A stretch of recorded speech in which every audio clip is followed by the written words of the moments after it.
والصلاة والسلام على رسوله الأمين وعلى آله وصحبه أجمعين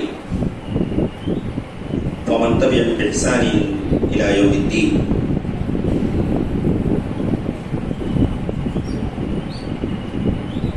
அனைத்தும் நம்மையெல்லாம் படைத்து பரிபாலித்துக் கொண்டிருக்கக்கூடிய வல்ல இரட்சகனான அல்லாஹ் சுப்ஹானஹு வ தஆலாவுக்கு உரித்தாகுக. அவனின் அன்பும் அருளும் சாந்தியும் சமாதானமும் ஸலவாத்தும் ஸலாமும் இவ்வுலகத்திற்கு அருள்படையாக அனுப்பப்பட்ட நபி முஹம்மது ஸல்லல்லாஹு அலைஹி வஸல்லம் அவர்கள் மீதும் அவர்களை பின்பற்றிய சத்திய சஹாபாக்கள், தாபிஈன்கள், தபஅ தாபிஈன்கள், ஷுஹதாக்கள், இறை நேசர்கள், உலகெங்கிலும் வாழ்ந்து கொண்டிருக்கக்கூடிய முஸ்லிம் சகோதர சகோதரிகள், குறிப்பாக சமூகத்தினுடைய பொறுப்புள்ள வழிகாட்டிகளாக திகழக்கூடிய சங்கைக்குரிய உலமாக்களாகிய நம்மவர்கள் மீதும் அல்லாஹ் சுப்ஹானஹு வ தஆலா அவருடைய அன்பும் அருளும் சாந்தியும் சமாதானமும் என்றென்றும் நிலவட்டுமாக. விருதுநகர் மாவட்ட ஜமாத் உலமாவின் சார்பாகவும் ஸ்ரீவில்லிபுத்தூர் ஜமாத் உலமாவுடைய வட்டார ஜமாத் உலமாவின் சார்பாகவும் ஏற்பாடு செய்யப்பட்டிருக்கக்கூடிய உலமாக்களுக்கான பயிலரங்க நிகழ்ச்சியினுடைய தலைமை பொறுப்பேற்று நடத்தி கொண்டிருக்கக்கூடிய மரியாதைக்குரிய மௌலவி எம் அப்துல் கரீம் பாக்கவி அவர்களே, இந்த நிகழ்ச்சியிலே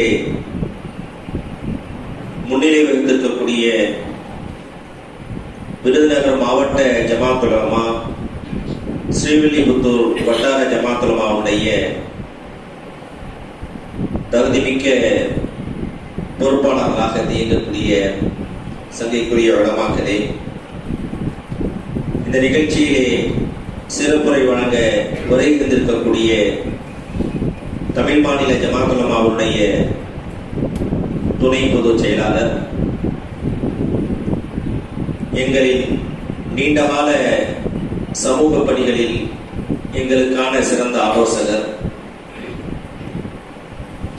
ஊடகத்திலே சமகால சவால்களை எதிர்கொள்வதற்கு இஸ்லாத்தையும் நடைமுறை வாழ்வியலோடு கொண்ட தீர்வையும் செயல் வடிவத்தோடு முன்வைக்கின்ற மரியாதைக்குரிய மௌலவி இலியாஸ் ரியாஜி அவர்களே, மேலும் இந்த நிகழ்ச்சியிலே தங்களுக்கான பயிலரங்கத்திலே தங்களை பயிற்றுவித்துக் கொண்டும் அத்தோடு சமூகத்தையும் பயிற்றுவிக்க வேண்டும் என்ற உன்னதமான நோக்கத்தோடு திரளாக கலந்திருக்கக்கூடிய சங்கைக்குரிய உலமாக்களே, அஸ்ஸலாமு அலைக்கும் வரஹ்மத்துல்லாஹி வபரகாத்துஹு.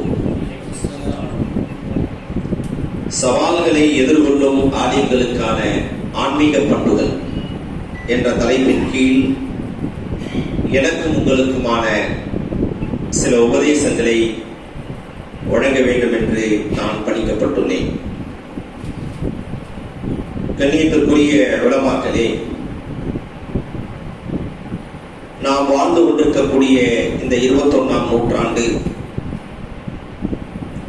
சவால்கள் நிறைந்த ஒரு நூற்றாண்டு. எல்லா காலகட்டங்களிலும் அந்தந்த காலகட்டத்திலே பெரும் சவால்களும் சோதனைகளையும் சிக்கல்களையும் இந்த சமூகம் சந்தித்து வந்திருக்கின்றன. அந்த அடிப்படையிலே சமகால சவால்கள் என்று பார்க்கும் பொழுது மேற்கத்திய உலகத்தினுடைய ஆதிக்கம், உலகில் இருக்கக்கூடிய தொக்கு கிராமங்கள் வரை, ஏன் எல்லா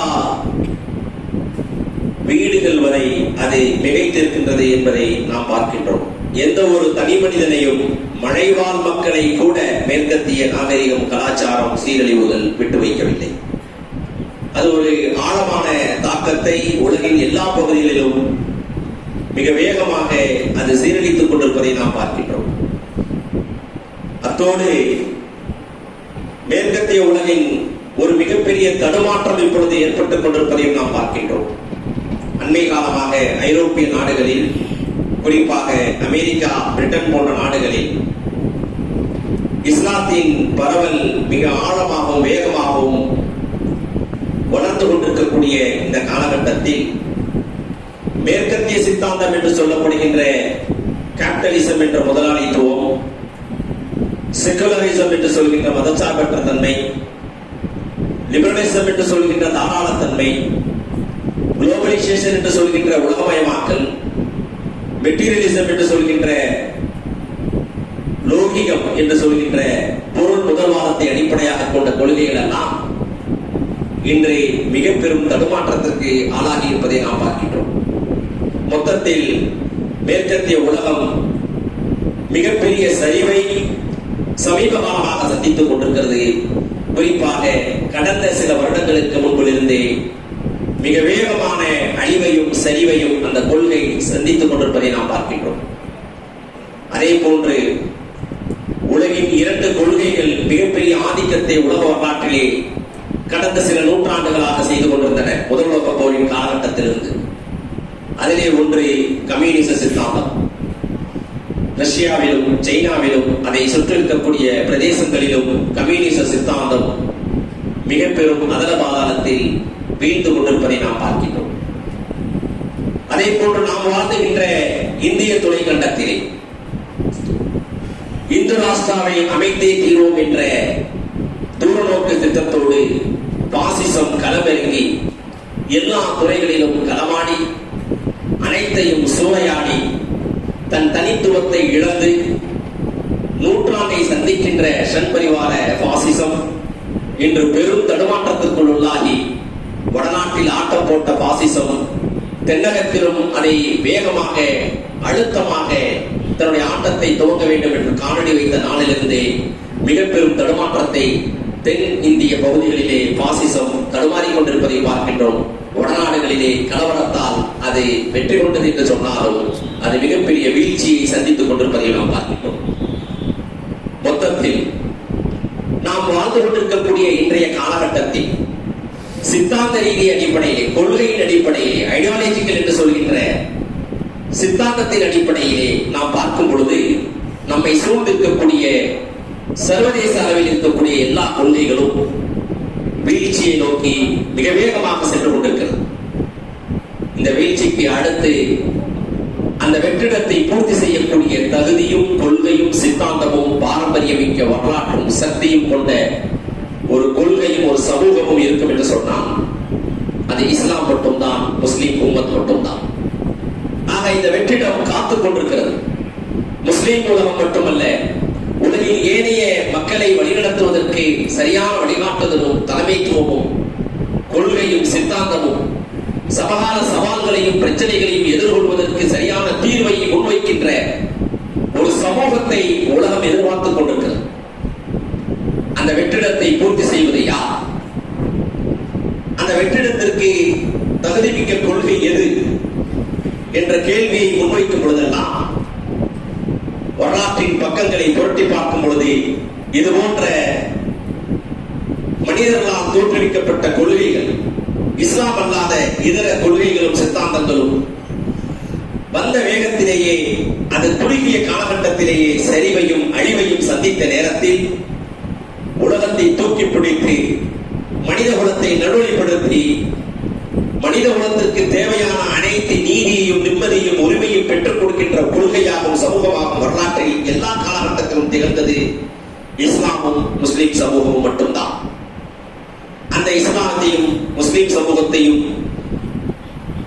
முன்மாதிரியாக கொண்டிருக்கக்கூடிய, வழிகாட்டுதலாக கொண்டிருக்கக்கூடிய, அந்த சமூகத்தை வழிநடத்தி செல்கின்ற பொறுப்பையும் வழிகாட்டியாகவும் இருந்தவர்கள் சங்கைக்குரிய உலமாக்கள் தான். இந்த பின்னணியிலே தான் இவ்வளவு பெரிய சவால்கள் நமக்கு முன்னால் இருக்கும் இந்த காலகட்டத்தில் நாம் நம்மை எப்படி வடிவமைத்துக் கொள்ள வேண்டும், நாம் எதை நோக்கி பயணிக்க வேண்டும், நம்முடைய தகுதிகளை எந்த அடிப்படையில் நாம் வளர்த்துக் கொள்ள வேண்டும், நம்முடைய கவனங்கள் எதன் பக்கம் குவிய வேண்டும், நாம் எதற்கு முன்னுரிமை கொடுக்க வேண்டும், எதை நோக்கி நாமும் நம் சமூகத்தையும் எடுத்துச் செல்ல வேண்டும் என்ற ஒரு ஆழமான பொறுப்புணர்வோடு கொண்ட ஒரு பார்வையை எனக்கும் உங்களுக்குமாக இந்த நேரத்தில் நாம் அமைத்துக் கொள்ள கடமைப்பட்டிருக்கிறோம். சங்கைக்குரிய உலமாக்களே, முஸ்லிம் உலகத்தை நோக்கி 3 விதமான தாக்குதல்கள் நடந்து கொண்டிருக்கின்றன. கடந்த காலகட்டத்திலும் சரி, நிகழ்காலத்திலும் சரி, முஸ்லிம் உலகத்தை நோக்கி 3 விதமான தாக்குதல்கள். ஒரு தாக்குதல் ஐடியாலஜிக்கல் அட்டாக், கொள்கை ரீதியான தாக்குதல், சித்தாந்த ரீதியான தாக்குதல், ஐடியாலஜிக்கல் அட்டாக். இரண்டாவது தாக்குதல் மிலிட்டன் அட்டாக், ராணுவ ரீதியான தாக்குதல், ராணுவ ரீதியான ஆக்கிரமிப்புகள், முஸ்லிம் உலகத்தை நோக்கி தாக்கக்கூடிய தாக்குதல். ஐடியாலஜிக்கல் அட்டாக் என்று சொன்னால், இஸ்லாம் இந்த உலகத்திலே மனித குலத்தை தீவிரவாதத்தின் பக்கம் இழுக்கின்றது. அது அடிப்படைவாதம், பழமைவாதம், அதிலே மனிதர்களுக்கு சுதந்திரம் இல்லை, பெண்ணடிமைத்தனம் அதிகரித்திருக்கின்றது என்று ஒரு மாய தோற்றத்தை உலகம் முழுவதும் இஸ்லாத்தை பற்றி மிக அழுத்தமாக இஸ்லாமிய கொள்கைக்கு எதிராக முஸ்லிம் உலகத்தை நோக்கி தாக்கப்படுகின்ற ஒரு தாக்குதல் தான் ஐடியாலஜிக்கல் அட்டாக் என்று சொல்கின்ற கொள்கை ரீதியான தாக்குதல். இரண்டாவது தாக்குதல் முஸ்லிம் உலகத்தை நோக்கி நடந்து கொண்டிருப்பது ராணுவ தாக்குதல். பர்மாவின் ரோஹிங்கிய பகுதிகள், சைனாவின் ஊகான் மாகாணங்கள், பாலஸ்தீனத்தினுடைய பலவந்தமாக ஆக்கிரமிக்கப்பட்டு மிக பெரும் அடாவடித்தனத்தை இன்று வரை அரங்கேற்றிக் கொண்டிருக்கக்கூடிய இஸ்ரேலிய பயங்கரவாத ராணுவ ஆக்கிரமிப்புகள், சிரியாவினுடைய ஆக்கிரமிப்புகள், ஆப்கானிஸ்தான், செச்சனியா, காஷ்மீர் போன்ற பகுதிகளிலே முஸ்லிம் உலகத்தை நோக்கி தாக்கப்படுகின்ற ராணுவ ஆக்கிரமிப்புக்கு உள்ளாக்கப்பட்ட சமூகம். இது ராணுவ ரீதியான தாக்குதல். முஸ்லிம் உலகத்தை நோக்கி இன்னொரு தாக்குதல் நடந்து கொண்டிருக்கின்றன. மூன்றாவது தாக்குதல். அந்த தாக்குதலை பற்றி நானும் நீங்களும் வெளிப்படையாக அறிந்திருக்கவும் இல்லை. அந்த தாக்குதலுக்கு நானும் நீங்களும் இந்த நொடி வரை உள்ளாகியும் இருக்கின்றோம். அந்த தாக்குதல் இந்த நொடி வரை நம் மீது நடத்தப்பட்டுக் கொண்டே இருக்கிறது.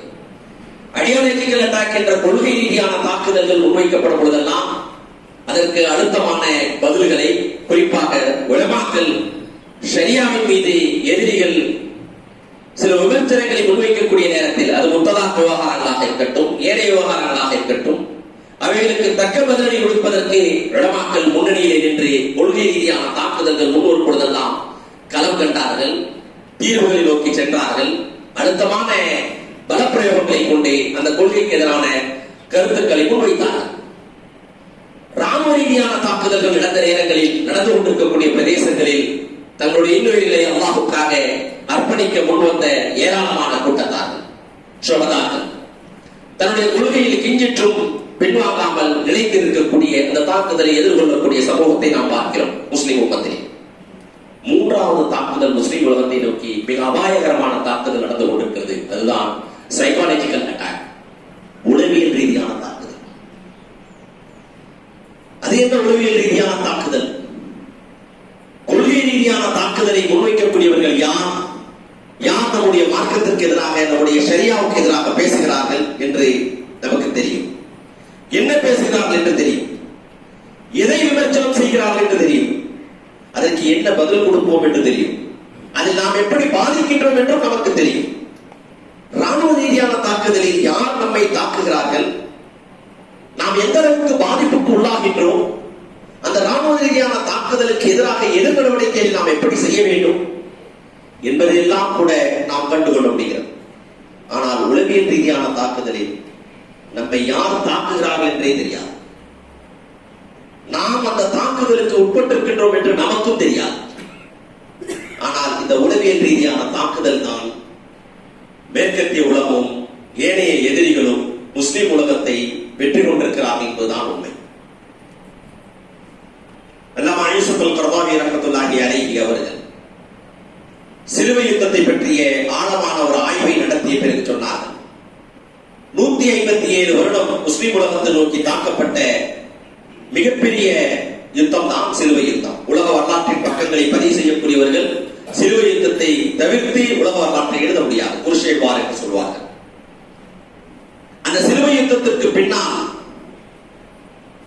எதிரிகள் ஒரு முடிவெடுத்தார்கள். அது என்ன முடிவு என்று சொன்னால், ஆயுதம் கொண்டு தாக்கக்கூடாது. முஸ்லிம் உலகத்தை ஆயுதம் கொண்டு தாக்கினால் அவர்கள் தன்னுடைய உயிரை அர்ப்பணிப்பதற்கு களத்தில் முன்னணியிலே வந்து நிற்பார்கள். இந்த உலகத்தை துச்சமாக கருதுகிறார்கள். மறு உலக வாழ்க்கை அவர்களுக்கு இலக்காக இருக்கிறது. எனவே அவர்கள் அதிலே வெற்றி கொண்டு விட்டார். 157 வருடம் தேசம் 100 ஆண்டுகளுக்கு மேலே தாக்குதல் நடத்திய இந்த சமூகம் தடுமாறவில்லை, பின்வாங்கவில்லை. இனிமேல் முஸ்லிம் உலகத்தை தாக்குவதற்கு ஆயுதம் கொண்டு தாக்கக்கூடாது. சூழ்ச்சி, தந்திரம், பலகீனம், ஒழுக்கக்கேடு, கலாச்சார சீரழிவு, பிளவுகளை ஏற்படுத்துவது, முரண்பாடுகளை ஏற்படுத்துவது என்ற அறிவு என்ற ஆயுதத்தை கொண்டுதான் முஸ்லிம் உம்மத்தை நாம் தாக்க வேண்டும் என்று முடிவெடுத்தார். அதற்கு பின்னணியிலே பல்வேறுபட்ட கொள்கைகள் எல்லாம் உருவாகியது வந்தது. முஸ்லிம் உலகத்தை ஆக்கிரமித்து இந்த சிந்தனையை அதை குழப்பிக் கொண்டிருப்பதை நாம் பார்க்கிறோம். ஆக உளவியல் ரீதியான தாக்குதலை எதிர்கொள்வதற்கு நாம் அந்த தாக்குதல் எப்படி வருகின்றது என்றே தெரியாமல் நம்மை நாமே பலகீனப்படுத்திக் கொண்டிருக்கக்கூடிய ஒரு காலகட்டத்தில் வாழ்கிறோம்.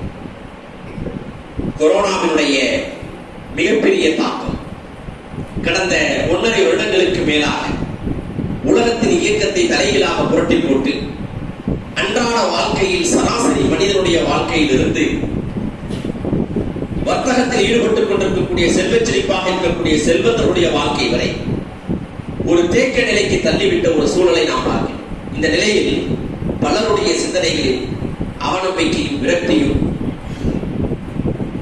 தன்னம்பிக்கை இல்லாத ஒரு தளர்வு நிலையும், இனி என்ன நடக்கும், 3வது அலை என்று சொல்கிறார்களே, அது இதைவிட கடுமையாக இருக்கும் என்று சொல்கிறார்களே, ஐரோப்பிய உலகத்தில் அது இப்பொழுது ஆட்டமான துவங்கிவிட்டது, இங்கே எப்பொழுது வரும், என்ன நடக்கும், மீண்டும் லாக்டவுனா, மீண்டும் சமூக இடைவெளியா என்ற ஒரு சிந்தனையிலே நம்மை தாமே பலகீனப்படுத்திக் கொள்கின்ற ஒரு தளர்வு சிந்தனைக்கு நாம் ஆளாக்கப்பட்டிருக்கிறோம். ஒரு சாதாரண ஒரு நோய் தொற்றினால் ஏற்படுகின்ற எச்சரிக்கை நடவடிக்கை நம்மை பின்னடைய செய்திருக்கிறது. அந்த நடவடிக்கை தவறல்ல, அதை நம்முடைய உளவியல் ரீதியாக பாதித்திருக்கிறது. இது போன்ற ஏராளமான விஷயங்கள் நாம் இந்த நாட்டிலே, இந்த பிரதேசத்திலே சுதந்திரத்திற்காக இன்னுயிரை தியாகம் செய்து சுதந்திரத்தை பெற்றுக் கொடுத்த இந்த சமூகம் ஓரங்கட்டப்பட்டு ஒரு விதமான அவநம்பிக்கைக்கு தள்ளப்பட்டு நாம் ஒரு 2ஆம் தர குடிமக்களாகவே நடத்தப்பட்டுக் கொண்டிருக்கிறோம். நமக்கென்று ஒரு அதிகார பலம், ஒரு சக்தி கொண்ட சமூகமாக நாம் உருவாகுவோமா என்ற நம்பிக்கையின்மை இந்த சமூகத்திற்கு மத்தியிலே ஆழமாக விதைக்கப்பட்டிருக்கிறது. இதுதான் உளவியல் ரீதியான தாக்குதல். அவன் அதிகாரத்தில் வந்து விட்டான். எல்லா துறை, நீதிமன்றம், பொருளியல் துறையும், சட்டத்துறையும், கல்வித்துறையும், உயர்கல்வித்துறையும், எல்லா துறைகளும் பாசிசமயமாக்கப்பட்டு மொத்தத்தில் பாசிசம் தன்னுடைய அடாவடித்தனத்தை அதிவேகமாக அரங்கேற்றிக் கொண்டிருக்கக்கூடிய இந்த காலகட்டத்தில் சிறுபான்மை என்ற ஒரு அடையாள சொல்லின் மூலமாக நாம் சிறுமைப்படுத்தப்பட்டு ஓரங்கட்டப்பட்டு நம்பிக்கையின்மைக்கு தள்ளப்பட்டிருக்கிறோம். இவைகள் எல்லாம் உளவியல் ரீதியான ஒரு தாக்குதலுக்கு உள்ளாக்கப்பட்டிருக்கிறோம். இந்த சூழ்நிலையிலே நாம் நம்மை எப்படி உருவாக்கிக் கொள்ள வேண்டும்? கண்ணியத்திற்குரிய உலமாக்களே, இந்த உபதேசம் எனக்கும் உங்களுக்குமான உபதேசம். ஆன்மீக பண்புகளை சொல்வதற்குரிய தகுதிகள் என்பது நமக்குள்ளே இருக்கிறதா என்று பார்க்கும் பொழுது நம்மை நாம் சுயமாக தாழ்த்திக் கொள்வதற்கு இஸ்லாம் நமக்கு வழிகாட்டவில்லை. எந்த உபதேசத்தை ஆரம்பிக்கும் பொழுதும் இமாம் ஷாஃபி ரஹ்மத்துல்லாஹி அலைஹி அவர்கள் நமக்கு கற்றுத்தந்த ஒரு வழிமுறையில் ஒன்றுதான், நம்முடைய எல்லா குத்துபாக்களிலும் ஊசிக்கும் இய்யாய வஅவ்வலம் பித்தக்வல்லாஹ், உங்களுக்கு உபதேசம் செய்ய மிம்பரிலே ஏறி இருக்கக்கூடிய நான் முதலில் எனக்கு தக்வாவை கொண்டு உபதேசம் செய்து கொள்கின்றேன் என்ற வார்த்தையை ஆரம்பமாக கொண்டே அவர்கள் ஆரம்பிக்கக்கூடிய ஒரு யூனரியை இப்பொழுது நாமும் நம்முடைய குத்துபாக்களில் பயன்படுத்திக் கொண்டிருக்கின்றோம். ஆக இந்த வார்த்தை ஒரு சொல் அல்ல, அது ஒரு சுய பரிசோதனைக்கு உட்படுத்தப்படுகின்ற ஒரு செயல் என்பதை நாம் புரிந்து கொள்ள வேண்டும். இந்த அடித்தளத்தில் தான் இந்த தலைப்பை பற்றி நாம் சற்று பார்க்க போகின்றோம். அன்பு சகோதரர்களே, அல்லாஹ் சுப்ஹானஹு வ தஆலாவுக்கு 2 சஃப்புகள் மிகவும் விருப்பமானது என்று ரசூலுல்லாஹி ஸல்லல்லாஹு அலைஹி வஸல்லம் சொன்னார். ஒன்று தொழுகையில் அணிவகுத்து நிற்கின்ற சஃப், இன்னொன்று ஜிஹாத் களத்தில் அணிவகுத்திருக்கின்ற போர்க்களத்தின் அணிவகுப்பு. இந்த 2 சஃப்புகளையும் அல்லாஹ் விரும்புகிறான். ஆக 2லே ஒன்றை மட்டும் ஏற்றுக்கொண்டு இன்னொன்றை தவிர்த்துக் கொண்டு வாழுகின்ற நிலை ஒருபோதும் நம்மிடத்தில் இருக்கக்கூடாது. நாம் இமாமத்திற்காக நிற்கின்ற ஒரு இடம், அதற்கு பெயர் மெஹராப் என்று சொல்வார். மெஹராப் என்றாலே போர்க்களம் என்ற அர்த்தம். அங்கே என்ன போர் செய்ய போகிறோம்? அங்கே எந்த பாசிச சக்திகள் வருகிறார்கள்? அங்கே இங்கே இஸ்ரேலிய யூதர்கள் பயங்கரவாதிகள் வருகிறார்கள் என்று பார்த்தால் உள்ளத்தால், சிந்தனையால், எண்ணங்களால், செயல்களால், இச்சைகளால் அல்லாஹ்வுக்கு முற்றிலும் கட்டுப்பட்டவனாக அந்த உள்ளத்தை ஒரு போராட்ட குணத்தோடு தன்னை தயார்படுத்திக் கொண்டிருக்கின்ற ஒரு களத்திலே நாம் நிற்கின்றோம் என்ற சிந்தனை உணர்வோடு அந்த இமாம் அந்த மெஹராப் என்ற அந்த இடத்தில் இருக்கின்றார். ஆக ஒரு இமாமுடைய வாழ்க்கை, ஒரு தலைச்சிறந்த மார்க்க அறிஞருடைய வாழ்வியல் போராட்ட களங்களாகவே இருந்திருக்கிறது. அது சிந்தனை ரீதியான போராட்டத்திலிருந்து ஆரம்பித்து நம்மை நோக்கி தாக்கப்படுகின்ற 3 விதமான தாக்குதல்கள், psychological attack, military attack, ideological attack என்று சொல்கின்ற கொள்கை ரீதியான, ராணுவ ரீதியான, உளவியல் ரீதியான தாக்குதல்கள். இந்த தாக்குதலை எதிர்கொள்வதற்கு தயார் நிலையில் இருக்கக்கூடிய ராணுவத்தை வழிநடத்துகின்ற ஒரு பட்டாளத்தை வழிநடத்துகின்ற ராணுவ படை தளபதியை போன்று ஒரு இமாம் தன்னை தயார்படுத்திக் கொள்வதற்காகத்தான் அங்கே மெஹராப் என்ற வார்த்தையோடு அந்த செயலை தூண்டுவதற்கு நம் சரியாக கூலி காட்டுகின்றனர். அன்பு சகோதரர்களே, ஒரு மார்க்க அறிஞர், ஒரு ஆலிம் நம்பிக்கை இழந்து விட்டார் என்று சொன்னால் அந்த ஆலிமுக்கு பின்னால் இருக்கின்ற சமூகம் நம்பிக்கை இழந்தது. ஒரு ஆலிம் விரக்தி அடைந்து விட்டார் என்று சொன்னால் அந்த ஆலிமுக்கு பின்னால் இருக்கின்ற மகல்லாக்களும் அவர்களோடு 5 வேளை தொழுகையில் இருக்கின்ற மாமூன்களும் நம்பிக்கை இழந்து விடுவார்கள், விரக்தி அடைந்து விடுவார்கள். ஒரு ஆலிம் கோழையாக இருப்பார் என்று சொன்னால் நிச்சயமாக அவர்களுக்கு பின்னால் இருக்கின்ற சமூகமும் கோழையாக மாறும். ஒரு ஆலிம் சமகாலத்தை பற்றிய சமயோஜித புத்தியின் அடிப்படையில் விழிப்புணர்வு இல்லாமல் இருப்பார் என்று சொன்னால் நிச்சயமாக அந்த சமூகமும் செத்து போன ஒரு சமூகமாக மாறும். இதைத்தான் மிகச்சிறந்த முஹத்திஸ் அப்துல்லாஹ் இப்னு முபாரக் ரஹ்மத்துல்லாஹி அலைஹி அவர்கள் மிகச்சிறந்த ஒரு கூற்றின் மூலமாக நமக்கு விளக்குகிறார்கள். சின்ஃபானி மினன் நாஸ், மனிதர்களில் 2 கூட்டத்தார்கள், 2 பிரிவினர்கள், 2 பிரிவினர்கள் இருக்கிறார்கள். இதா ஸலஹா ஸலஹல் நாஸ், அந்த 2 கூட்டத்தார்கள், 2 பிரிவினர்கள் அவர்கள் சீரழிந்து விட்டால் சமூகம் சீரழிந்து விடும். வைதா ஃபஸதா ஃபஸதல் நாஸ், அந்த 2 நபர்கள் சீரழிந்து விட்டால், பலகீனப்பட்டு விட்டால், குழம்பி விட்டால் சமூகமும் பலகீனப்பட்டுவிடும், குழம்பிவிடும். அந்த 2 நபர்கள் யார்? கீழமன்ஹும் என்று கேட்கப்பட்டது. யார் அந்த 2 நபர்கள் என்று? அப்பொழுது அவர்கள் சொன்னார்கள், கால அல் முலூக்கு வல் உலமா, அதிகார பீடத்தில் இருக்கின்ற அரசர்களும் உலமாக்களும் இருவர்களும் வழிதவறிவிட்டால், பொறுப்பற்றவர்களாக ஆகிவிட்டால், பாதை மாறிவிட்டால், கவனக்குறைவாக இருந்து விட்டால், விழிப்புணர்வு இல்லாமல் இருந்து விட்டால், அவநம்பிக்கை கொண்டவர்களாக இருந்து விட்டால், விரக்தியடைவர்களாக இருந்து விட்டால், சோர்வடைந்தவர்களாக இருந்து விட்டால் நிச்சயமாக சமூகமும் அதே நிலைக்கு தள்ளப்பட்டுவிடும் என்று அவர்கள் சொன்னார்கள். அன்பு சகோதரர்களே, உங்கள் எல்லோருக்கும் தெரியும், நீங்கள் உலமாக்கள், பிரபலமான ஒரு ஹதீஸ், அபூ ஹுரைரா ரலியல்லாஹு அன்ஹு அறிவிக்கக்கூடிய ஒரு ஹதீஸ் முஸ்லிமிலே பதிவு செய்யப்பட்டிருக்கிறது. இன்னமல் இமாமு ஜுன்னத்து, நிச்சயமாக இமாம்கள் கேடயத்தை போன்றவர்கள். கேடயம் போர்க்களத்தில் வருகின்ற எதிரிகளின் தரப்பிலிருந்து வருகின்ற சரமாரியான தாக்குதல்கள் அனைத்தையும் எதிர்கொள்வதற்கு, இந்த சமூகத்தின் எதிரிகளுக்கு அகப்பட்டு விடாமல், சிக்கி விடாமல், எதிரிகளுடைய எல்லா தாக்குதலையும் முன்னிருந்து அதை தடுத்து நிறுத்தி சமூகத்திற்கு அரணாக இருக்கக்கூடியவர்கள் தான் இமாம். ஒரு ஓரத்தில் ஒரு மஸ்ஜிதோடு தன்னுடைய வாழ்க்கையை சுருக்கிக் கொள்ளக்கூடிய ஒரு நல்ல இமாம். அவர் ஒரு மஸ்ஜித் இமாமாக இருக்கலாம், ஒரு சாதாரண கிராமத்தில் மெஹராபிலே இருந்து தொட வைக்கக்கூடியவராக இருக்கலாம்.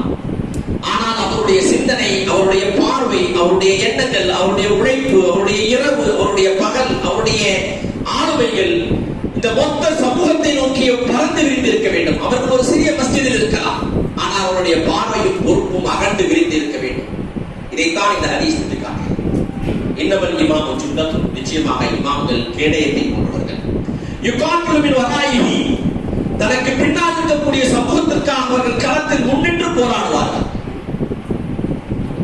நடைமுறையிலே மஸ்ஜிதினுடைய உமராக்கள், முத்தவல்லிகள் இதற்கு இடம் கொடுப்பதில்லை என்பது நியாயமான காரணங்களை நாம் முன்வைக்கலாம். அதையும் மீறி, அதையும் விட்டு அவர்களையும் அரவணைத்து மிக பெரும் செயல்களத்தை சந்திக்கின்ற சமகால மார்க்க அறிஞர்களை நாம் பட்டியலிட்டுக் கொண்டு காட்ட முடியும். அன்பு சகோதரர்களே, விடமாக்களே, யுகாத்திலு மின் வராயிஹி, தனக்கு பின்னால் எதிரிகளால் தாக்கப்படுகின்ற சமூகத்தை முன்னின்று களத்தில் கேடயமாக நின்று தடுத்து நிறுத்துகின்ற ஆளுமை சக்திகளை பெற்றவர்கள் இமாம் என்று ரசூலுல்லாஹி ஸல்லல்லாஹு அலைஹி வஸல்லம்.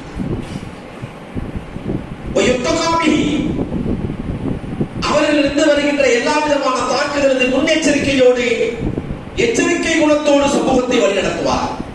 எந்த பாதிப்புக்கும் இந்த சமூகம் சிந்தனை ரீதியாக, செயல் ரீதியாக, கலாச்சார ரீதியாக, கொள்கை ரீதியாக, பண்பாட்டு ரீதியாக இந்த சமூகம் சிறைவடைந்து விடாமல் எல்லா விதத்திலும் எச்சரிக்கையாக முன்னெச்சரிக்கையோடு சமூகத்தை தடுத்து நிற்கின்ற சக்தி பெற்றவர்கள் இமாம்கள் என்று ரசூலுல்லாஹி ஸல்லல்லாஹு அலைஹி வஸல்லம் சொன்னார். அதற்கடுத்து வருகின்றதுதான் மிக முக்கியமாக அவர்கள் நீதியான முறையிலும் நேர்மையான முறையிலும் வழிநடத்திய கட்டளைகளை பிறப்பித்து சமூகத்தை வழிநடத்துவார் என்று சொன்னால் அது அந்த இமாமுக்கு நற்கூலியை பெற்றுத்தரும். அவர்கள் நீதியற்ற முறையிலும் பொறுப்பில்லாத வழியிலே சமூகத்தை வழிநடத்துவார் என்று சொன்னால் அது அவர்களுக்கு அதாபாக மாறும் என்று அந்த ஹதீஸ் அப்படியே முடிகிறது. அன்பு சகோதரர்களே, உலமாக்களே, இந்த ஹதீஸை தான் இன்றைய பயிலரங்கத்தினுடைய முத்தாய்ப்பான ஒரு கீனோட் அட்ரஸ் என்ற அடிப்படையிலே உங்களை தூண்டுகின்ற, நினைவுபடுத்துகின்ற ஒரு ஹதீஸாக நீங்கள் இதை மனதில் பதிவு வைத்துக் கொள்ளுங்கள். நான் ஒரு ஜுன்னா, நான் ஒரு கேடயம். அனைத்து தாக்குதலையும் இஸ்லாத்திற்கு வெளியிலிருந்து வருகின்ற இந்த சமூகத்தை நோக்கி தாக்கப்படுகின்ற அனைத்து தாக்குதலையும் எதிர்கொள்வதற்குரிய ஒரு கேடயமாக என் சிந்தனையை, என் செயலை, என்னுடைய ஆத்மீக பலத்தை, என்னுடைய உளவியல் சக்தியை, என்னுடைய அறிவு பலத்தை, என்னுடைய உடல் பலத்தை, என்னுடைய சமூக பலத்தை நான் கட்டி எழுப்புவேன் என்ற தார்மீக பொறுப்பை இன்றிலிருந்து நாம் இன்னும் அதிகப்படுத்திக் கொள்ளக்கூடிய ஒரு நபிமொழியாக நாம் எனக்கும் உங்களுக்குமாக இந்த ஹதீஸை சுமந்தவர்களாக நாம் இந்த பயிலரங்கத்தில் முக்கிய கருத்தாக ஏற்றுக்கொள்ள வேண்டும். வரலாற்றிலே உலமாக்கள் தங்களுடைய ஆத்மீக பலம் கொண்ட பண்புகளை எப்படி அவர்கள் சாதித்தார்கள்?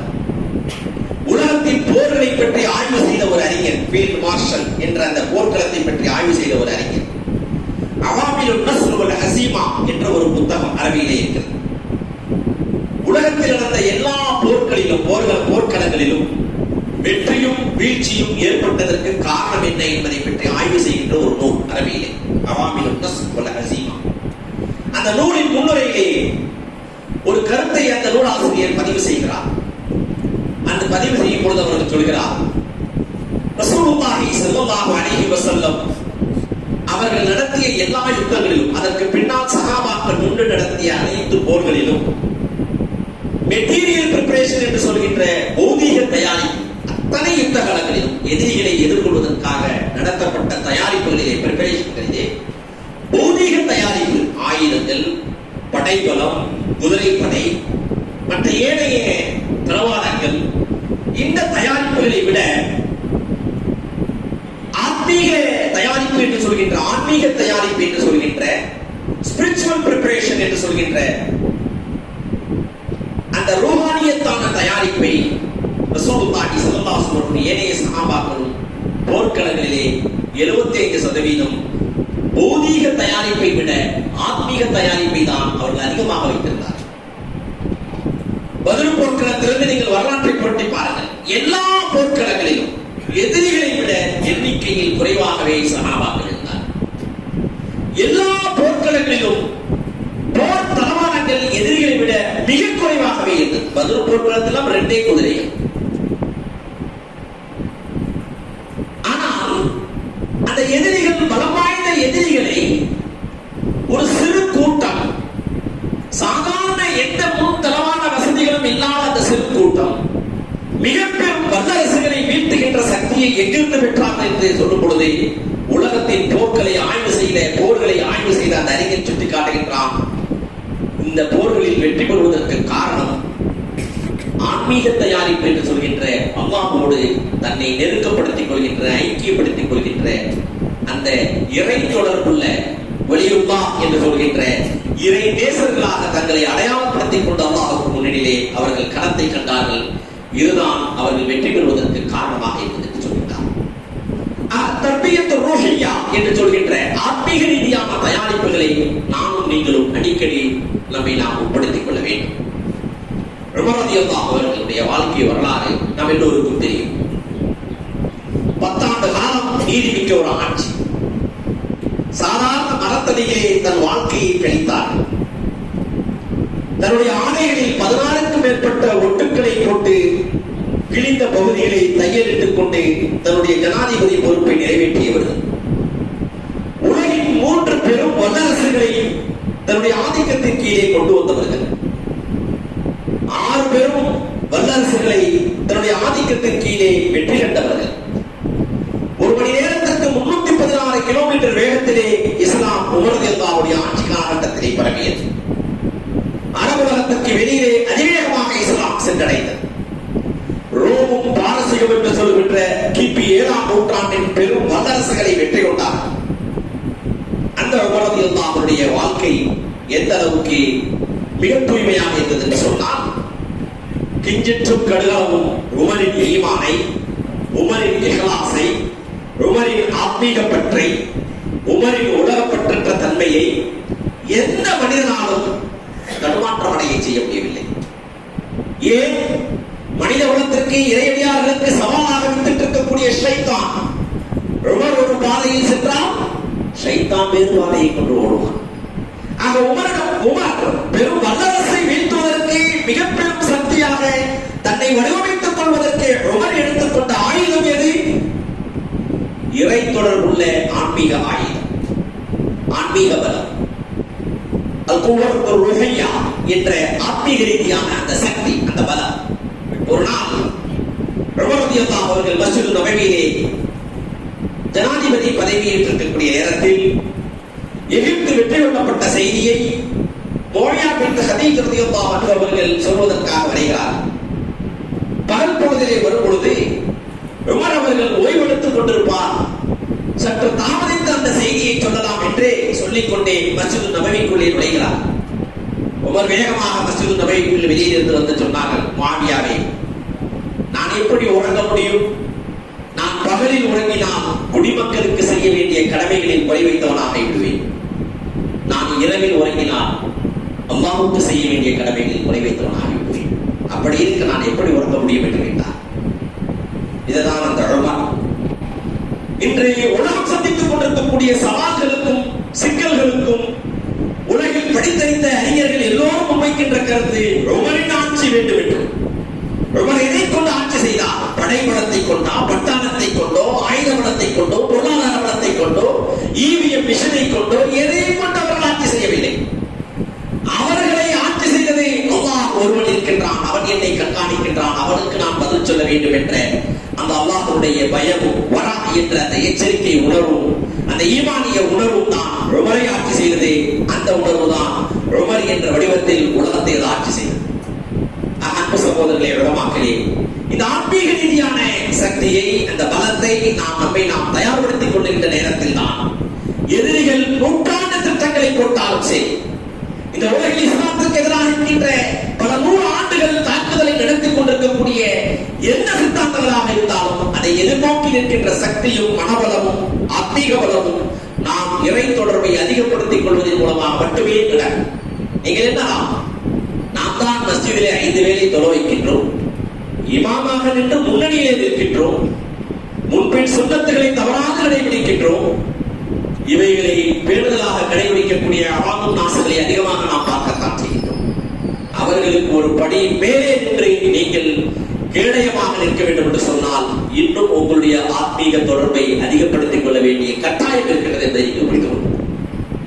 வரலாற்றிலே 2வது உமர் என்று போற்றப்படுகின்ற உமர் இப்னு அப்துல் அசீஸ் ரஹ்மத்துல்லாஹி அலைஹி, உமையாக்களுடைய ஆட்சி காலகட்டத்தில் செல்வச் செழிப்பு தலை தூங்கி ஆட்சி அதிகாரத்தின் மோகத்தில் மிக பெரும் செல்வத்தை சேகரித்து வைத்திருந்த அந்த சமூகத்தின் பின்னணியிலே, அந்த குடும்பத்தின் பின்னணியிலே கலீஃபா என்ற பொறுப்பேற்று வருகிறார் உமர் இப்னு அப்துல் அசீஸ் ரஹ்மத்துல்லாஹி அலைஹி.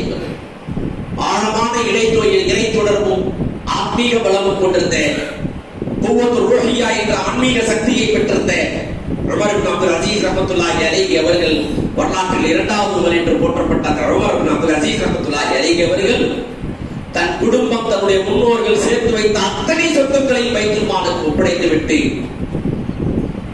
2 நாட்களுக்கு முன்னால் கழித்த இந்த பெருநாள் நாட்களில் கூட தன் பிள்ளைகளுக்கு புத்தாடையை வாங்கி கொடுப்பதற்கு கூட வழி இல்லாத ஒரு வறுமையான ஏழ்மையான நிலையிலேயே 2½ ஆண்டு காலம் மதீனாவை தலைமை பீடமாக கொண்டு உலகத்தில் ஒரு நீண்ட நிலப்பரப்பை ஆட்சி செய்த ஒரு ஆட்சியாளரை நாம் பார்க்க முடியும். ஆக நமக்கு எதிராக நடந்து கொண்டிருக்கக்கூடிய சவால்கள், நாம் எதிர்கொண்டிருக்கக்கூடிய சவால்களுக்கு சிம்ம சொப்பனமாக நம்மை நாம் ஒரு எந்த கோட்டையாக வடிவமைத்துக் கொள்வதற்குரிய முதல் ஆயுதம் ஆத்மீக ரீதியான தயாரிப்பு. அந்த குணங்களை நாமும் நீங்களும் அடிக்கடி அதை அதிகப்படுத்திக் கொள்ள வேண்டிய காலத்தில் கட்டாயத்தில் இருக்கின்றோம். இமாம் அஹ்மத் பின் ஹம்பல் ரஹ்மத்துல்லாஹி அலைஹி அவர்கள் ஏறத்தாழ 28 மாதங்கள் சிறை வாழ்க்கையிலே தள்ளப்பட்டு எந்த தடுமாற்றம் இல்லாமல் தன் கொண்ட கொள்கையிலே உறுதியாக இருப்பதற்கு காரணம் ஆத்மீக பலம் அவரிடத்தில் ஆழமாக இருந்தது என்பதை நாம் எல்லோரும் அறிவோம்.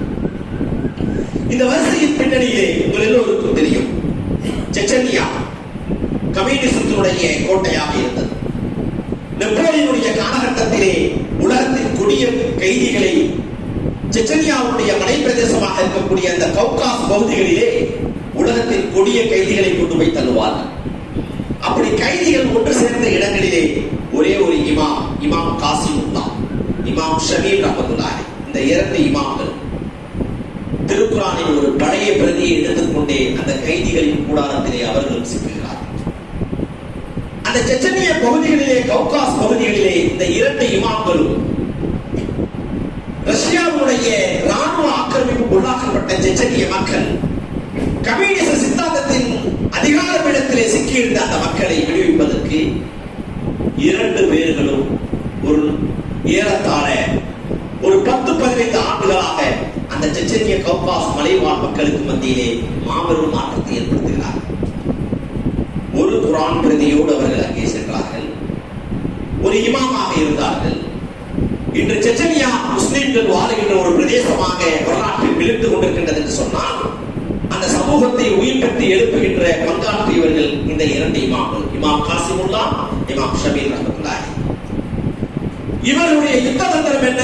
கைதிகளுக்கு என்ன கிடைக்கும்? ஒன்றும் இருக்காது, எந்த ஆயுதமும் இல்லை. ஆனால் இவர்கள் யுத்தத்தை நடத்தும் பொழுதே அல்லாஹ் அவர்களுக்கு ஆயுதத்தை கொடுத்தான். எப்படி கொடுத்தான்?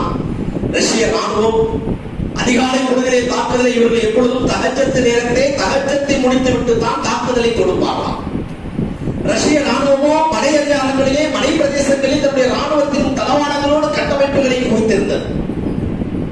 எந்த யுத்தமும் நடப்பதற்கு முன்னால் அந்த எதிரிகளின் கையில் இருந்த ராணுவத்தின் தளவாடங்கள் அனைத்துமே இந்த மக்களுக்கு வந்து விடுமாம். அது என்ன, அப்படி என்ன தந்திரம்? தஹஜ்ஜத் நேரத்திலே அல்லாஹு அக்பர் என்ற சத்தம் மட்டும் தான் விடுவார்களாம். அவர்களை சூழ்ந்திருந்த ராணுவத்தின் அதிகாரிகள் எல்லோரும் தன் கையில் இருந்த ஆயுதங்களை அப்படியே கொடுத்துவிட்டு ஓடுவார்கள். இதுதான் அங்கே நடந்த யுத்தம். இந்த சத்தம், இந்த பலம், இந்த சக்தி எங்கிருந்து வந்தது? பத்ர் போர்க்களத்திலே 5000க்கும் மேற்பட்ட மலக்குகளை கொண்டு அல்லாஹ் உதவி செய்தான் என்ற வரலாற்றை, இந்த நிகழ்வை, அந்த குதிரத்தை, அந்த நேமத்தை, அந்த கராமத்தை அல்லாஹ் குர்ஆனிலே பதிவு செய்கின்றான். சஹாபாக்களை போன்ற ஈமானிய உணர்வு, சுஹுது துன்யா என்ற உலகப்பற்ற தன்மையும் நாம் நம்முடைய வாழ்க்கையின் இலக்காக கொண்டிருப்போம் என்று சொன்னால், நம்ம எந்த ராணுவ கட்டமைப்பு நமக்கு எதிராக அணியிடக்கூடிய நேரத்தில் அது தவிடுபடியாக்கப்பட்டு விடும், அது தளர்ந்து விடும், சோர்ந்து விடும், மன்னிக்கவும் என்பதற்கு நிகழ்கால உதாரணம் தான் இமாம் காசிமுல்லா, இமாம் ஷமீல் ரஹ்மத்துல்லாஹி அலைஹி. அவர்களின் வரலாற்று பக்கங்களிலே ஒரு முறை ஒரு தாக்குதலில் மிகப்பெரிய இழப்பையும் தோல்வியும் அவர்கள் சந்தித்தார். அப்படி சந்திக்கின்ற நேரத்தில் ஏன் தோல்வியுற்றோம் என்பதற்கான ஒரு ரிவ்யூ, ஒரு மீளாய்வு செய்கிறார். அந்த மீளாய்விலே இமாம் காசிமுல்லா ரஹ்மத்துல்லாஹி அலைஹி அவர்கள் கேட்கிறார்கள், அவருடைய போர் டீம் என்ற முன்னணி படை வீரர்கள் 137 பேர். 137 பேர். இந்த 137 பேரை கொண்டு வச்சு நம்ம அல்லாஹ்வுக்கு விருப்பமான, நெருக்கமான, அல்லாஹ்வுக்கு பயந்த நற்காரியங்களை செய்கின்ற நமக்கு ஏன் இன்று தோல்வியில் நடந்தது என்ற ஒரு கேள்வி.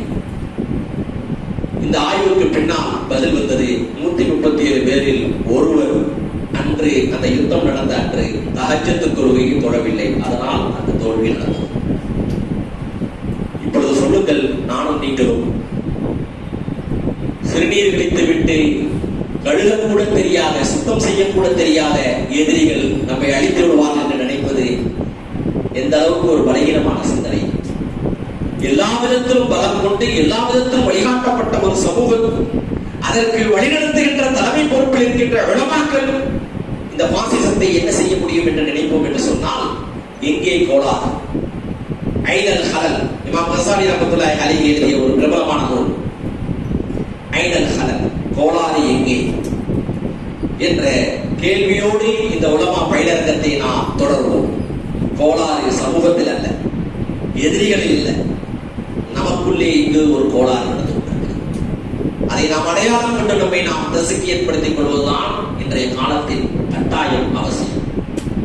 சரி, அதற்கடுத்து பாருங்கள், ஷேக் முஹம்மது அல் மஹதி ரஹ்மத்துல்லாஹி அலைஹி இவர்கள் யார்? சூடான் பிரதேசத்தைச் சேர்ந்தவர்கள். சூடானிலும் எகிப்திலும் பிரித்தானியர்களுடைய முதல் உலகப் போரின் காலனி ஆதிக்கத்தின் தாக்குதலின் போது 10,000 முஜாஹிதுகளை தன் கையிலே வைத்துக் கொண்டு அந்த பிரித்தானியர்களுக்கு எதிராக ஜிஹாதை பிரகடனப்படுத்தி சூடான் பிரதேசங்களிலே மிகப்பெரும் வெற்றியை ஈட்டியவர் தான் ஷேக் முஹம்மது அல் மஹதி ரஹ்மத்துல்லாஹி அலைஹி என்ற நம்மை போன்ற ஒரு மார்க்க அறிஞர். சையத் அஹ்மத் ஷரீப் சனூசி இயக்கம் பிரான்ஸ் முதல் உலகப் போரிலே பிரான்ஸ் மிகப்பெரும் அடாவடித்தனத்தை நடத்தியது. அந்த பகுதிகளிலே 13ஆம் வயதிலிருந்தே பிரான்சுக்கு எதிரான, பிரிட்டனுக்கு எதிராக, முதல் உலகப் போருக்கு எதிராக மிகப்பெரும் கலந்தாடுவதற்கு முன்னணியில் இருந்தவர்களே இவர் ஒருவர். 1913 நடந்த பிரபலமான யுத்தத்திலே மிகப்பெரும் வெற்றியை பெற்றுக் கொடுத்தார் இந்த முஸ்லிம் உம்மத்துக்கு. இவர் யார்? சையத் அஹ்மத் ஷரீப் அஸ்-சனூசி ரஹ்மத்துல்லாஹி அலைஹி. அப்துல் காதர் அல்-ஜஸாயிர் இவர் யார்? அல்ஜீரிய பிரதேசத்திலே 1925களிலே பிரான்சுடைய ஆக்கிரமிப்புக்கு எதிராக ஜிஹாத் களத்தில் தன்னை முழுமையாக ஈடுபடுத்திக் கொண்டு இஸ்லாமிக் சால்வேஷன் ஃபெடரேஷன் ஃப்ரண்ட் என்ற ஒரு இயக்கத்தை தோற்றுவித்து 8000 படை வீரர்களை கொண்டு 2000 குதிரைப்படை வீரர்களை கொண்டு கையில் வைத்துக் கொண்டு பிரான்ஸ் இவர்களிடத்திலே அப்படியே கவிழ்ந்தது, இவர்களிடத்தில் சரண்டர் ஆகியது என்பதை வரலாற்றிலே நாம் பார்க்கின்றோம். இவர்களெல்லாம் யார்? இவர்களெல்லாம் நம்மை போன்ற உலமாக்கள். களத்திலே முன்னணியிலே நின்றார். எந்த பலமும் இல்லை, ஒரே ஒரு ஆன்மீக வளர்ச்சியோடும் சமயோஜிய புத்தியோடும் சமூக அக்கறையோடும் இந்த சமூகத்திற்கான கேடயம் என்ற அந்த உணர்வுக்குரிய அந்த அதிசை களத்தில் செயல்படுத்திவிட்டு அல்லாஹ்வை சந்திக்க வேண்டும் என்று முடிவெடுத்த விடமாக்கள். இப்படி இந்த பின்னணியிலே ஏராளமான விஷயங்களை உங்களுக்கு சொல்ல முடியும். நான் ஆரம்பத்திலே சொன்னதை போன்று இமாம் நூருத்தீன் சக்கி, இமாம் இமாமுத்தீன் சக்கி இவர்கள் யார்? சிலுவை யுத்தத்தின் மிகப்பெரிய கதாநாயகராக சொல்லப்படுகின்ற சலாஹுதீன் அய்யூபி ரஹ்மத்துல்லாஹி அலைஹி அவர்கள் தான் சிலுவை யுத்தத்தில் வெற்றி பெற்றுக் கொடுத்தார்கள் என்ற வரலாற்றை நாம் பார்க்கிறோம். அவர்களுக்கு முன்னால் ஒரு வரலாறு இருக்கிறது. சிலுவை யுத்தத்திலே முஸ்லிம் உலகம் நம்பிக்கை இழந்தது. முஸ்லிம்கள் பைத்துல் முகத்தஸை இழந்து விட்டோம் என்று தளர்ந்து விட்டார்கள், நம்பிக்கை இழந்து விட்டார்கள். சிலுவை யுத்தத்தினுடைய கிறிஸ்தவ ஆதிக்கம் உலகம் முழுவதும் ஆதிக்கம் செலுத்தி முஸ்லிம்கள் தளர்ந்து சோர்ந்து பிளவடைந்து பின்னடைந்து விட்டார்கள். நம்பிக்கை இழந்த சமூகத்தை பலப்படுத்துகின்ற வேலைகளில் முதலில் செய்தவர்கள் இமாம் நூருத்தீன் சக்கி, இமாம் இமாமுத்தீன் சக்கி என்ற இந்த 2 இமாம்கள். இவர்கள் ஏறத்தாழ 50 ஆண்டு காலம் முஸ்லிம் உம்மத்துக்கு மத்தியிலே வேலை செய்தார்கள். அந்த உம்மத் மீண்டும் பலம் பெற்றது, சக்தி பெற்றது, உணர்வுகளை அடைந்தது, களத்திலே அனைத்து தியாகங்களையும் செய்வதற்கு முன்வந்தது. அந்த களத்தை, அந்த சமூகத்தை முன்னெடுத்தி பின்னால் வந்த சலாஹுதீன் அய்யூபி அவர்கள் வெற்றி கண்டார். சலாஹுதீன் அய்யூபி யார்? அவர்கள் யாரால் உருவாக்கப்பட்டவர்கள்? முஹிதீன் அப்துல் காதர் ஜீலானி ரஹ்மத்துல்லாஹி அலைஹியுடைய வம்சாவளி பேரராக இருக்கிறார் என்று வரலாறு. ஆக இங்கே நாம் கவனத்தில் கொள்ள வேண்டும், வல்லரசுகளை வீழ்த்துவதில் முன்னணியிலே இருந்தவர்கள் உலமாக்கள். அவர்கள் முன்னணியிலே இருப்பதற்கு அவருடைய அடையாளமான ஆயுதமாக அவர்கள் எடுத்துக்கொண்ட உணர்வும் சிந்தனை எது? அது இமாம் சுன்னத். நாம் கேடை, சமூகத்தின் கேடை, எதையும் எதிர்கொள்வதற்கு திராணியும் சக்தியும் மனதையும் எங்களுக்கு இருக்கிறது என்பதை சொல்வதல்ல, குதுபாக்களில் முழங்கக்கூடியவர்கள் அல்ல, செயல்களத்தில் செயல்படுத்தி காட்டக்கூடியவர்கள் என்பதை இந்த ஹதீஸ் அவர்களை தூண்டியது மட்டுமல்ல, அவர்களை செயல்களத்தில் இறக்கி இப்படி ஏராளமான தகவல்களை உங்களுக்கு சொல்லிக் கொண்டே சொல்ல முடியும். இஸ்ஸத்தீன் அல்-கஸ்ஸாம் இவர்கள் யார்? பாலஸ்தீனத்தில் ஜாமியத்துல் இஸ்திக்லால் என்ற ஒரு பள்ளிவாசலுடைய இமாமாவும் கத்தீபாகவும் இருந்தவர்கள். 1935களிலே இஸ்ரேல் பாலஸ்தீனத்தில் ஆக்கிரமிப்பை நடத்துவதற்கு முன்னால் முஸ்லிம் உம்மத்தை எச்சரிக்கைப்படுத்தி விழிப்புணர்வு ஏற்படுத்தி முஸ்லிம் உலகத்தை பலப்படுத்திக் கொண்டிருந்த மிகப்பெரிய இமாம் இஸ்ஸத்தீன் அல்-கஸ்ஸாம் ஷஹீத் ரஹ்மத்துல்லாஹி அலைஹி அவர்கள். இவர்கள் ஷஹீதாக்கப்பட்ட பிறகுதான் அரபுலகத்திலே யூதர்களுடைய ஆதிக்கம் தலை தோங்கியது, பாலஸ்தீனம் கைவிட்டு போனது. ஆக இப்படிப்பட்ட உலமாக்களின் பட்டியலை வரலாற்றிலே நாம் அடுக்கிக் கொண்டே செல்லலாம். அதே போன்று வரலாற்றிலே ஷாஹ் வலியுல்லா முஹத்திஸ் தெஹ்லவி ரஹ்மத்துல்லாஹி அலைஹி இவர்கள் யார்? இந்திய துணைக்கண்டத்திலே அவுரங்கசீபுடைய ஆட்சிக்கு பிறகு முகலாய சாம்ராஜ்யம் வீழ்ச்சியடைந்து முஸ்லிம் உம்மத் பலகீனப்பட்டு மேற்கத்திய நாகரிகத்திற்கு அடிமைப்பட்டு தங்களுடைய உலக நோக்க மோகத்தின் போக்கிலே முஸ்லிம் முகம் ஆழமாக ஊறித்து வைத்துக் கொண்டிருந்த காலகட்டத்திலே சீக்கியர்களோடு கைகோர்த்துக் கொண்டு பிரித்தானியர்கள் ஆங்கிலேயர்கள் முஸ்லிம்களை தாக்க முற்பட்ட வந்த நேரத்தில் பழைய பஞ்சாப் பிரதேசங்களிலே ஷாஹ் வலியுல்லா முஹத்திஸ் தெஹ்லவி ரஹ்மத்துல்லாஹி அலைஹி அவர்கள் முஸ்லிம் உம்மத்தை எச்சரிக்கையோடு விழிப்புணர்வுபடுத்தி ஆங்கிலேயர்களுக்கு அடிமைப்படாதீர்கள், சீக்கியர்களோடு கைகோர்த்துக் கொண்டு ஆங்கிலேயர்கள் நம்மை கொத்தடிமைகளாக ஆக்குவதற்கு களம் கண்டு கொண்டிருக்கிறார்கள், விழிப்படையுங்கள் என்ற விழிப்புணர்வு பிரச்சாரத்தை முஸ்லிம் உலகத்திற்கு மத்தியிலே தட்டி எழுப்பியதின் பின்னணியிலே தான் சையத் அஹ்மத் ஷஹீத் ரஹ்மத்துல்லாஹி அலைஹி அவர்களும் ஷாஹ் இஸ்மாயில் ஷஹீத் ரஹ்மத்துல்லாஹி அலைஹி என்ற இரண்டு பெரும் முஜாஹிதுகள் களத்தில் வருகிறார்கள். ஆங்கிலேயர்களை ஓட ஓட விரட்டுகிறார்கள். முஸ்லிம்கள் வெற்றி காணுகிறார்கள்.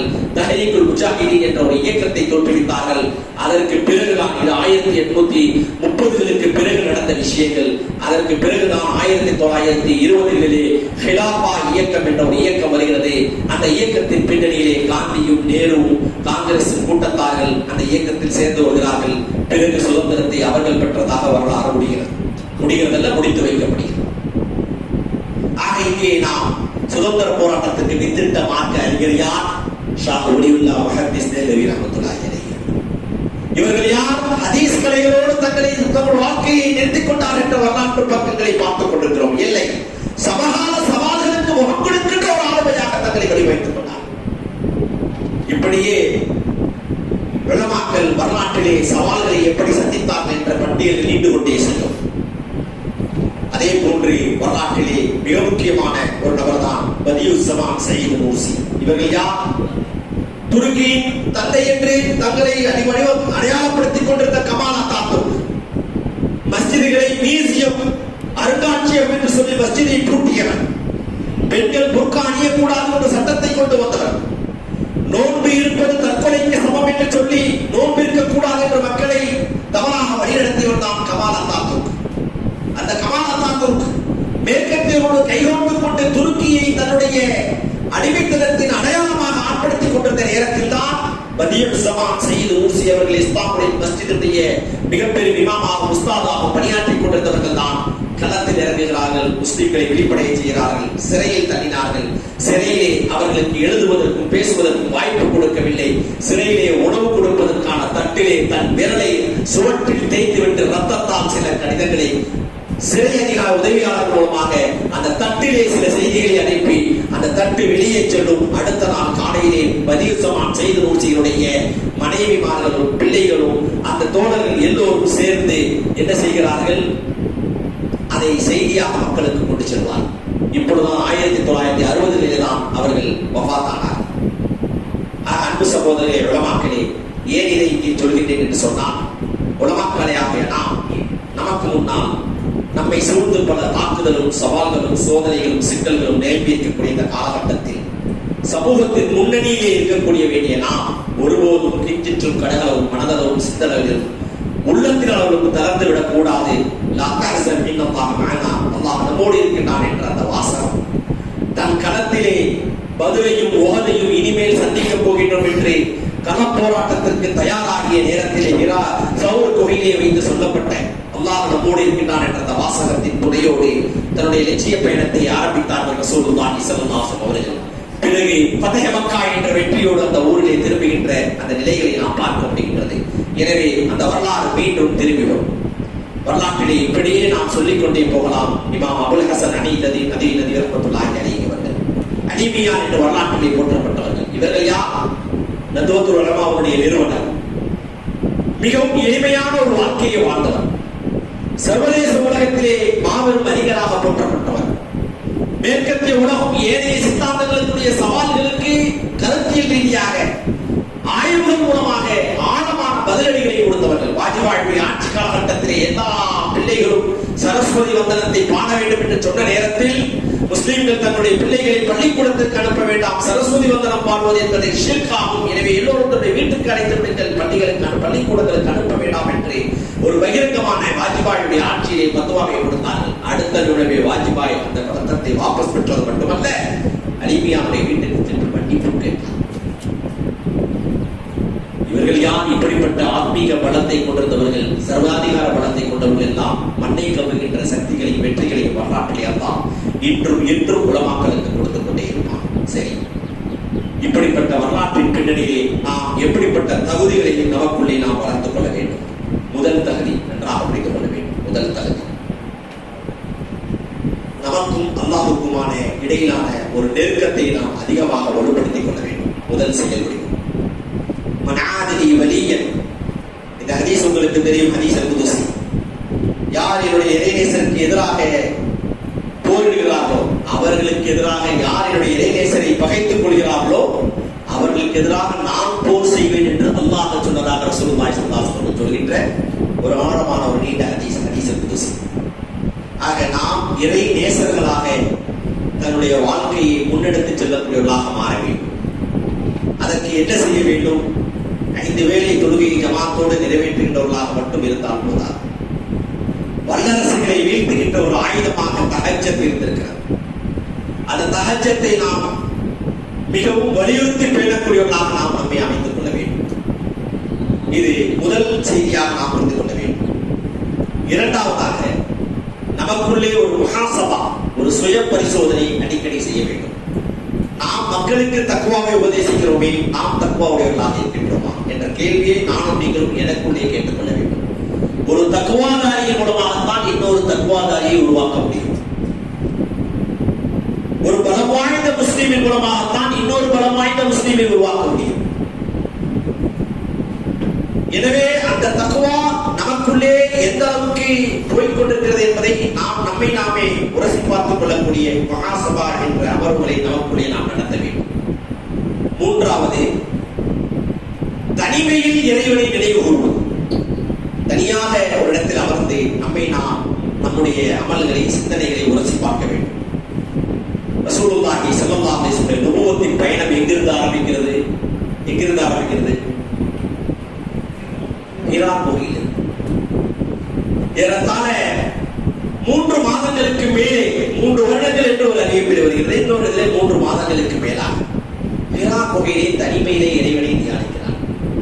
இதை முஸ்தபா சிப்பாய் சிரியாவுடைய முஃப்தி அவர்கள் ரசூல் ஸல்லல்லாஹு அலைஹி வஸல்லம் வரலாற்றை பற்றி ஆய்வு நடத்தியவர்கள் அவர்கள் சொல்கிறார்கள், அந்த தனிமையில் மெஹராப், அந்த ஹிரா குகையிலே அவர்கள் இருந்ததனுடைய அடிப்படை என்னவென்றால், நுபுவத்தின் பயணம் சவால்கள் நிறைந்த பயணம், சோதனைகள் நிறைந்த பயணம், ஆபத்துகள் நிறைந்த பயணம், மாபெரும் வல்லரசுகளை வீழ்த்த வேண்டிய ஒரு பயணம், காட்டு பிராண்டிகளாக வாழ்ந்து கொண்டிருக்கக்கூடிய சமூகத்தை பண்படுத்துகின்ற ஒரு பயணம்.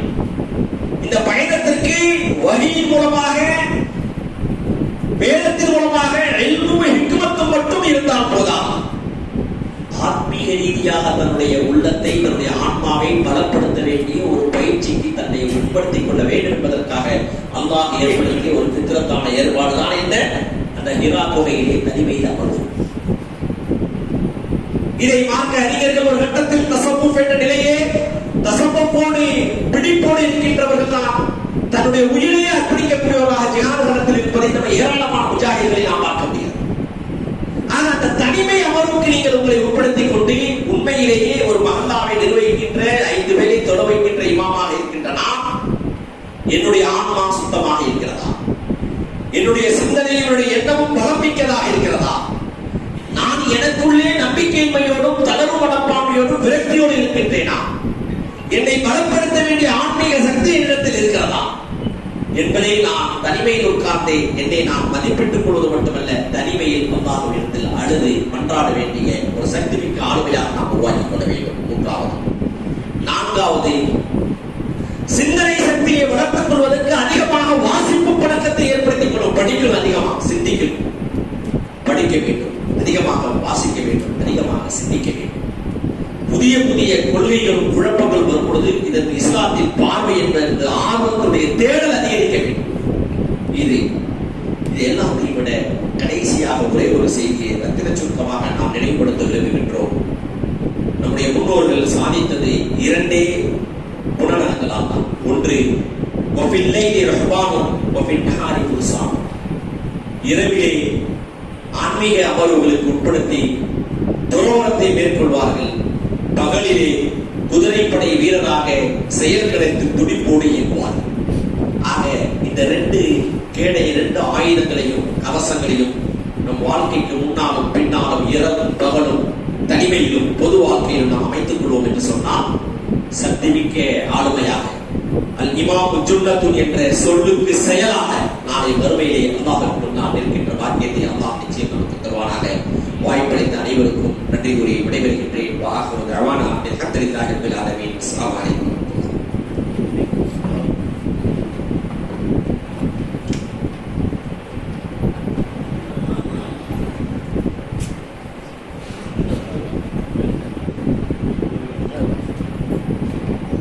ஜஸாக்குமுல்லாஹு கைரல் ஜஸா.